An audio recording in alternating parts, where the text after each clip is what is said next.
Hello and welcome to MLW Confusion. I'm your host, Rob Kimmer, bringing you all that you may or may not need to know about Major League Wrestling and its television programming.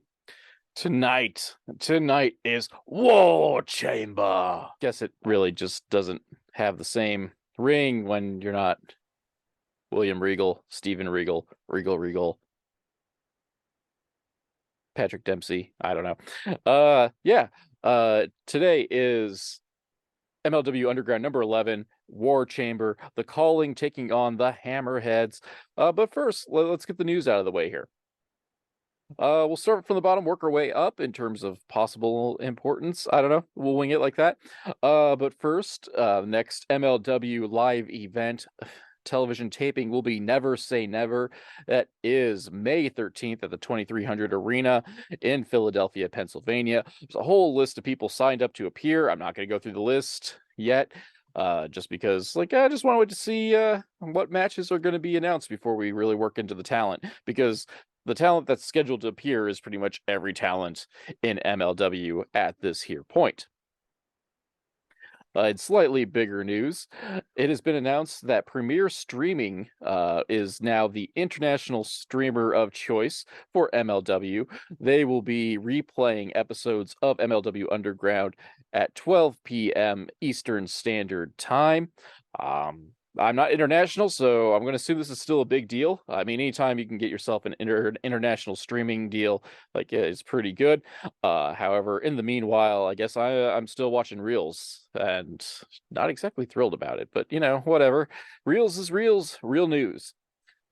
And last but not least, and probably most important, it has been announced today, as of this recording, 4/19, that Richard Holliday's contract with MLW has expired, has not been renewed, or new deal has not come upon. And this is shocking, and at a certain level, I mean, for me personally, it's kind of upsetting that the man's cancer is still in remission, and now he's without a contract. And Lord knows we live in America, and healthcare is terrible, especially if you don't have insurance. And not to say that MLW isn't taking care of him, but I feel like letting him out of his contract should be something they should just kind of keep him on until he's cleared to wrestle. But good intentions pave the road to hell and whatnot. However, just the fact that he is going is kind of a shock, as he's been kind of one of the stalwarts of MLW the last handful of years. And at least he kind of got to go out on top with a feud with Alexander Hammerstone. But I feel like, I don't know, don't get me wrong, and this is going to sound terrible. Holiday isn't, an A+ tier talent. And that's not a bad thing. Not everyone's going to be it. But the dude is a guy that could help carry MLW on his back for the years to come. He's got some stuff going for him.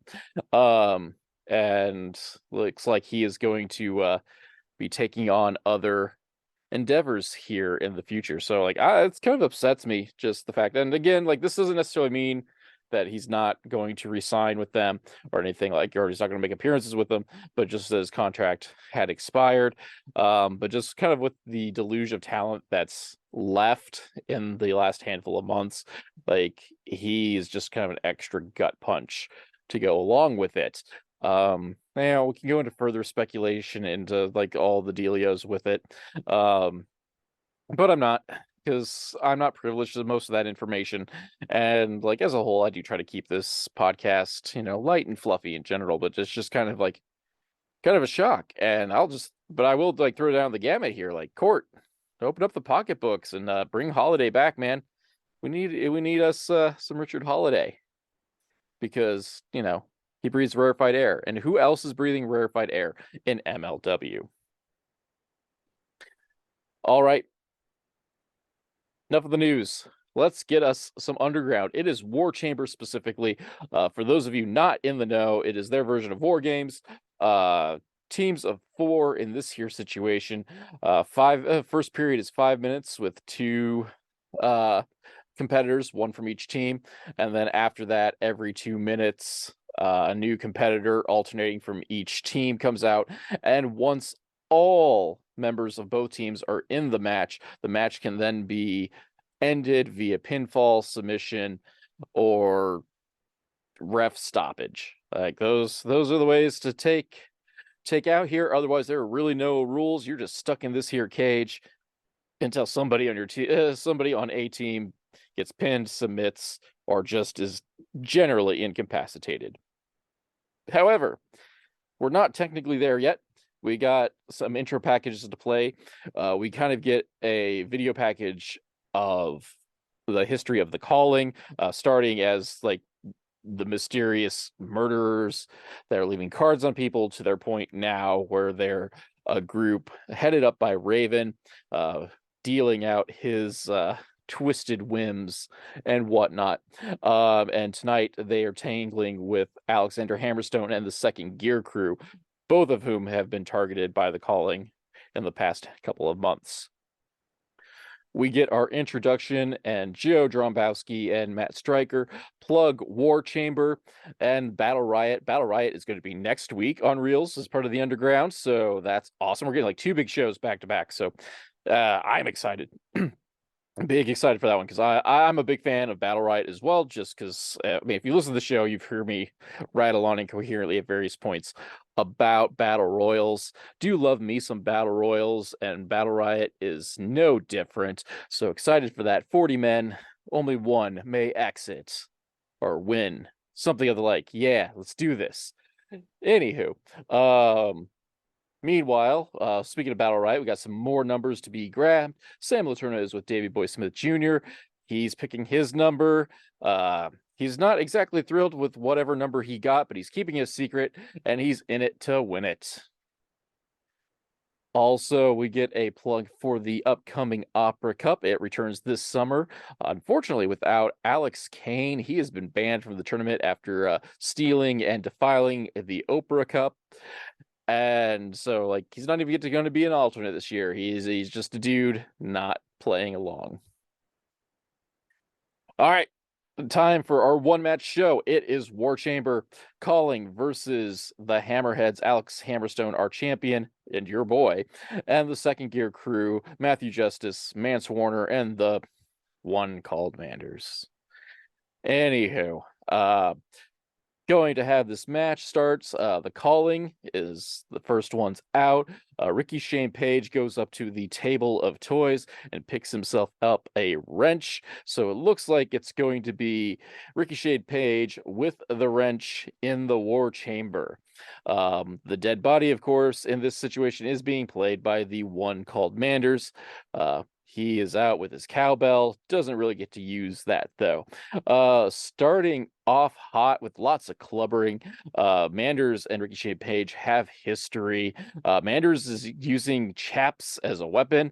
I want to make fun of it, but, like, chaps are leather, man. Like, that's gonna hurt when it smacks against you, and like if they're the good stuff, it can be pretty heavy, like, and so it does have an impact, but I'm still gonna make fun of it. You cowboy, you're using your chaps as a weapon. However, Ricky Shane Page fights back and fish hooks with a wrench. That looked horrible. Manders hits a spine buster. It is Manders' turn to fish hook RSP and gets various chunks of wrench-related offense. We go to break, and we come back. Akira is now out for his team. We get lots of double team action on Manders. It isn't long, 2 minutes to be exact, before Matthew Justice of the Second Gear crew is out with a batch of chairs and is just chucking chairs at everybody. Because everybody's got a plan until they take a chair to the face. Manders power slams Justice onto Akira, who's wedged in the corner, and then picks up Justice again and gets power slammed on RSP. Delirious is out next for team calling. Delirious, man, like, I didn't see that one coming. He is a newly designated member of the calling. Good on him. Like, he's crazy. And he's just gonna go cray on everybody else out there. Just manic burst of activity, taking out members of the Second Gear crew. Somewhere in this chaos, Matt Stryker calls the one called Manders a nice guy. And to correct Stryker, I try not to do this often, but Manders, not a nice guy. There is Twitter proof that he may or may not have threatened me, and then somebody turned that threat into a motivational poster, which I have since demanded be taken off the internet, and I don't think I was successful on that. So no, the one called Manders is not a nice guy, no matter how I've provoked him into this not nice guy hood. 3-on-2 beatdown continues as team captain of the Hammerheads, Alexander Hammerstone, our boy, is out, and he is just tossing people to and fro, man. Just throwing people like they're just sacks of potatoes. Oh, sacks of potatoes. Speaking of that, like that's like a product. Like let's do some product placement. Take a break, take a pause for the cause. We'll come back with more War Chamber action. In the meanwhile, get yourself an energy drink. I'll be back in a memento.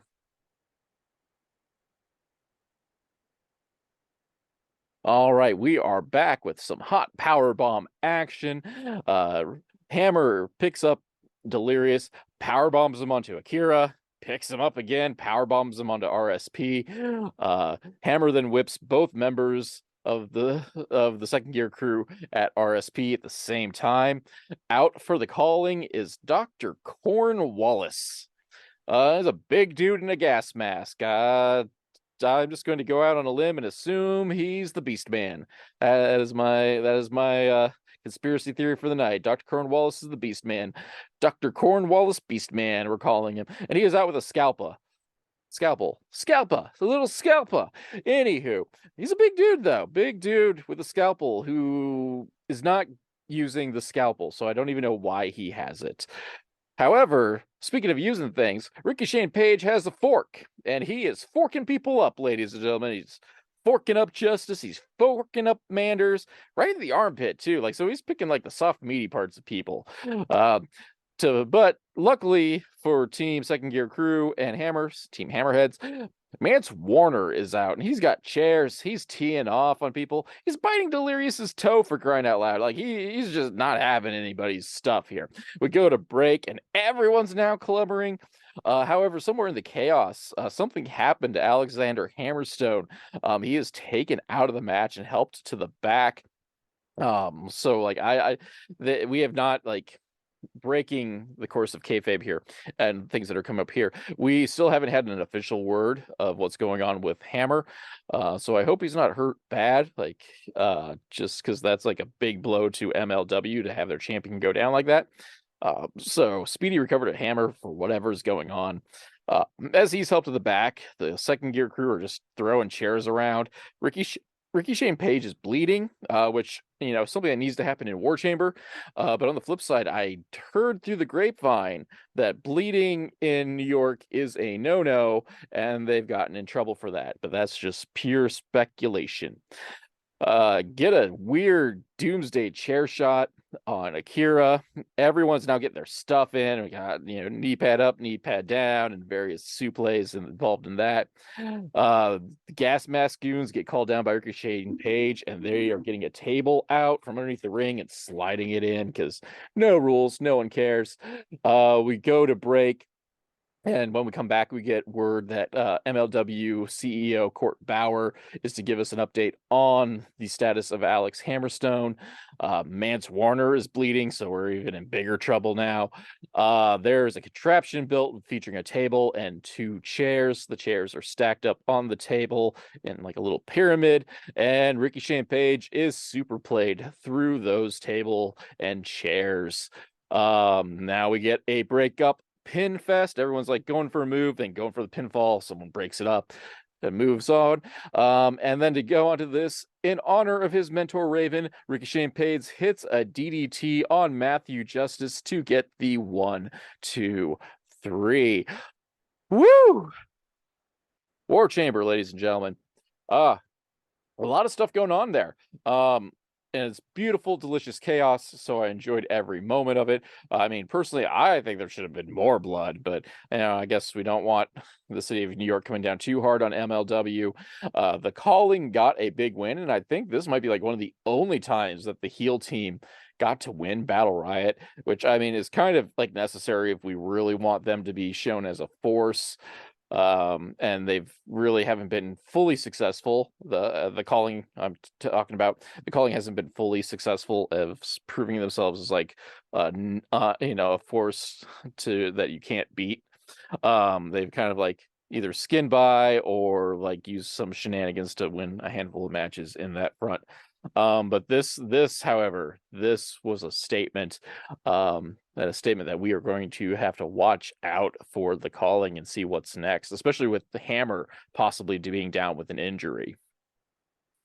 To tide us over, we got some more stuff going on backstage. Delmi Exo is the latest challenger for Taya Valkyrie's featherweight championship. She is coming for Taya. Taya has no comment regarding this.